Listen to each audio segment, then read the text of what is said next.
You're listening to the Diplomats podcast on Asian geopolitics. As always, I'm your host, Ankit Panda, recording from Washington, D.C. And I'm your co-host, Katie Putz, recording from Maryland. Good to be back with you, Katie. How you doing? Doing good. How are you? Doing well. Summer is almost at a close, but it's good to be back discussing a range of issues. Today, I think we'll focus a bit on recent developments in South Asia. For listeners, I think what we'll talk about today is going to be the terrible tragedy that's playing out in Pakistan, where we've basically seen the worst flooding anywhere in the world since at least 2017. I'll talk a little bit about that.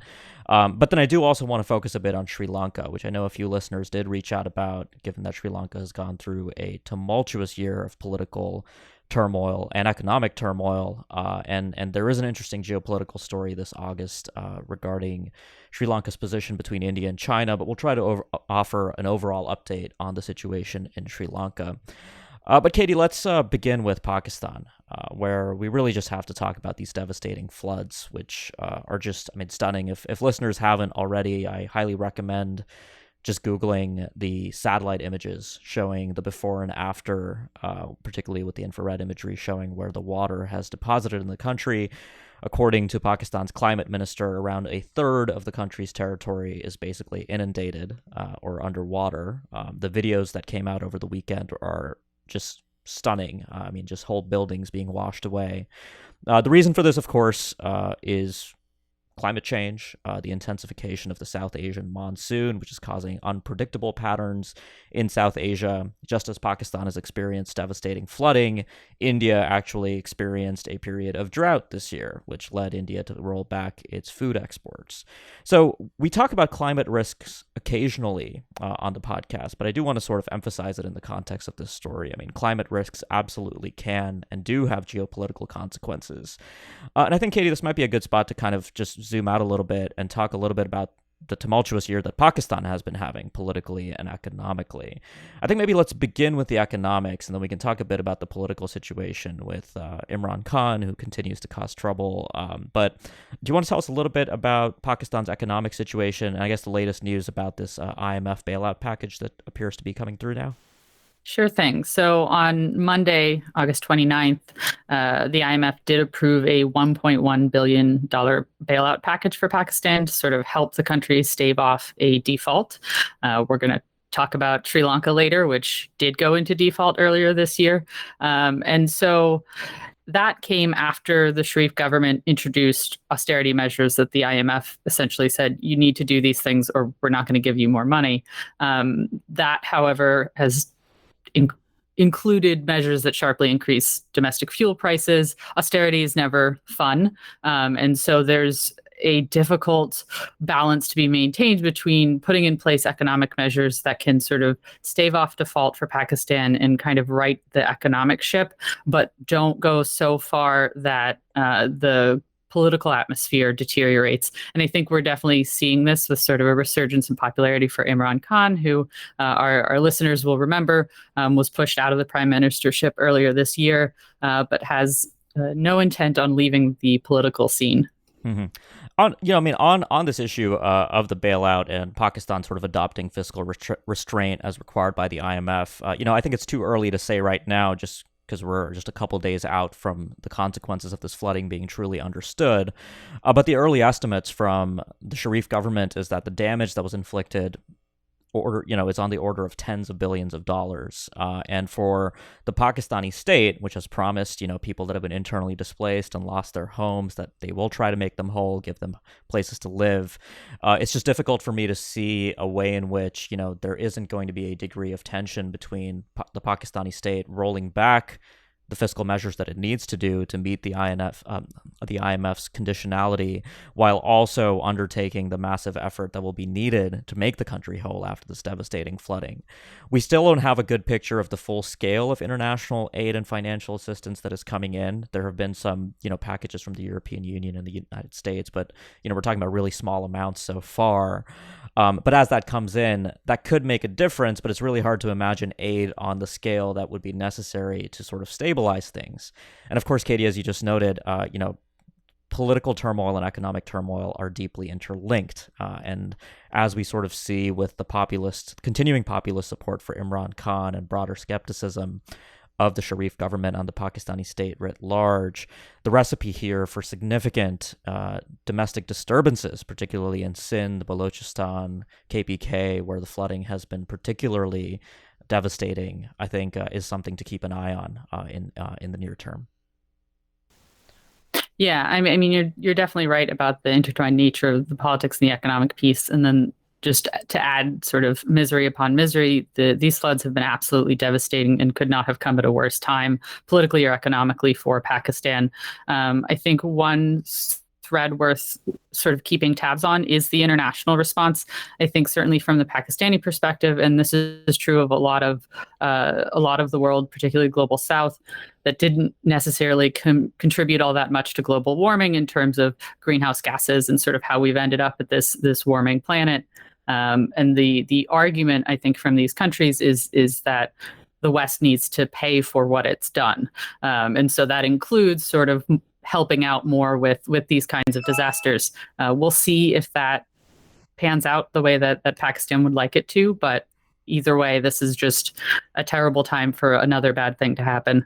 Yeah, and I mean, another sort of angle to this that I think is interesting is the effect that this is likely to have on Pakistan's relations with India. One of the early indications right now, as we record this, again very early, is that India and Pakistan are likely to resume cross-border trade, which had been suspended by the Imran Khan government after India changed the status of Kashmir internally. And so that restoration could, I think, broadly open up a period of rapprochement between the two countries, especially if India is able to offer assistance on top of resuming the trade across the two countries' land border. I mean, that trade is rather minuscule. It happens along a very specified trade route, but it's still I think evidence that at least in the short term, this is having some effect on Pakistan's relations with its neighbors.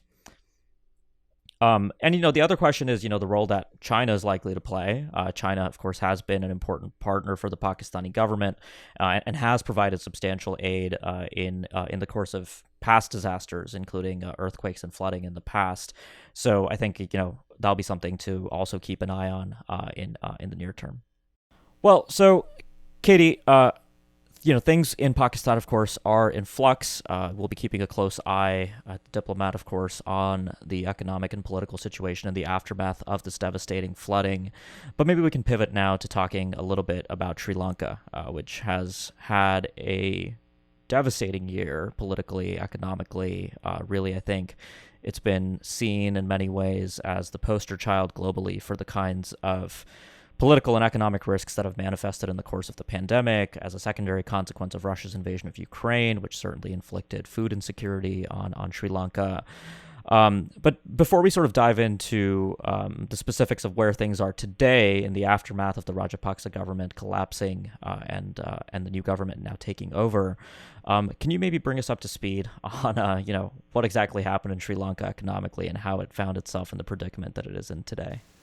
Yeah, absolutely. So this will obviously be a very brief overview, but after a fashion, I think Sri Lanka represents a canary in the coal mine, particularly in South Asia, but perhaps globally in terms of what happens when you don't invest in sort of long-term sustainable economic policies. So in the immediate sense, protests began in March over economic mismanagement, shortages, inflation, corruption, sort of the political situation. But things really kicked into high gear in April when the government defaulted on its foreign debt. This is something that hasn't happened before in Sri Lanka's history, and so it was pretty significant. Protests continued in May. Mahinda Rajapaksa, who was prime minister, resigned, but his brother Gotabaya remained in the presidency. Protests continued.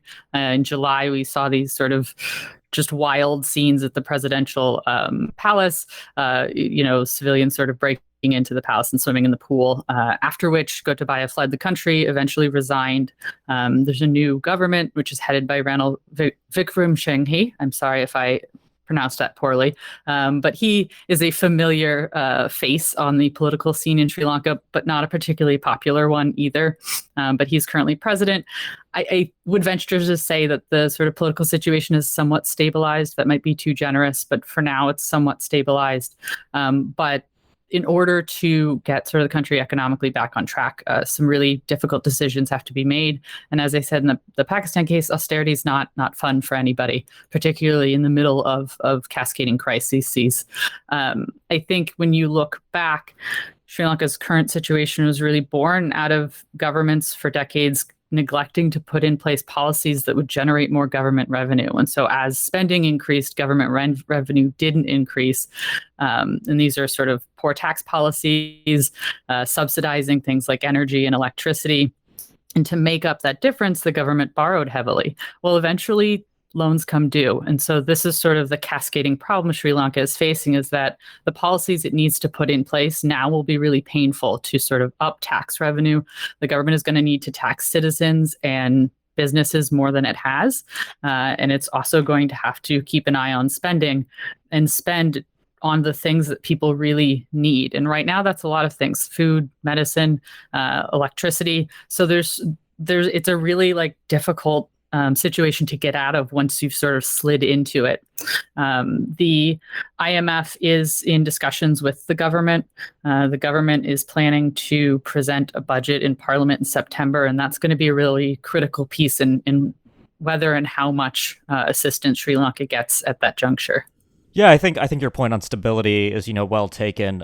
Things are far from being fully stabilized, but I think the trajectory overall, the volatility in the first half of this year has abated somewhat. The spectacular images that were on the front pages of newspapers around the world of protesters in the presidential palace in Colombo, I think, that period of the tumult is largely behind Sri Lanka as the new government seeks to sort of stabilize things longer term.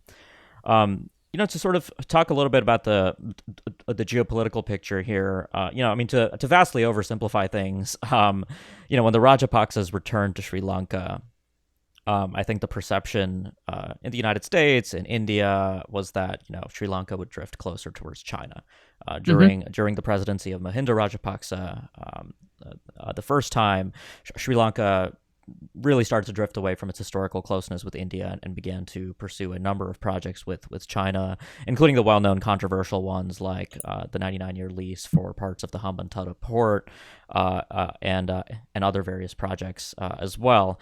And so now with the Rajapaksas leaving, I think, India had sort of played an important role as sort of Sri Lanka's closest neighbor and partner, with sort of about $4 billion of financial assistance through loans and grants and other concessionary arrangements and so on and so forth, lines of credit to try and help ease the pain as much as could be possible.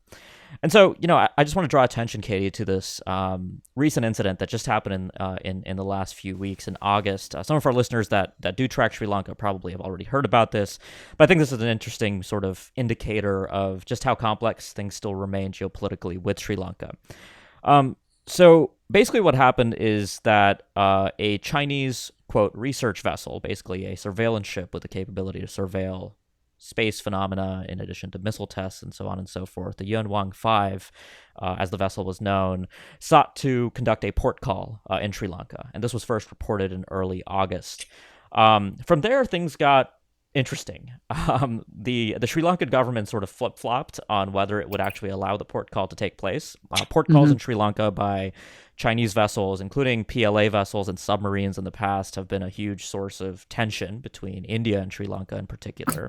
And given that India has, I guess, sort of played this role in assisting Sri Lanka economically, I think the new government in Colombo was perhaps attuned to the possible risks of allowing the port call to go forward.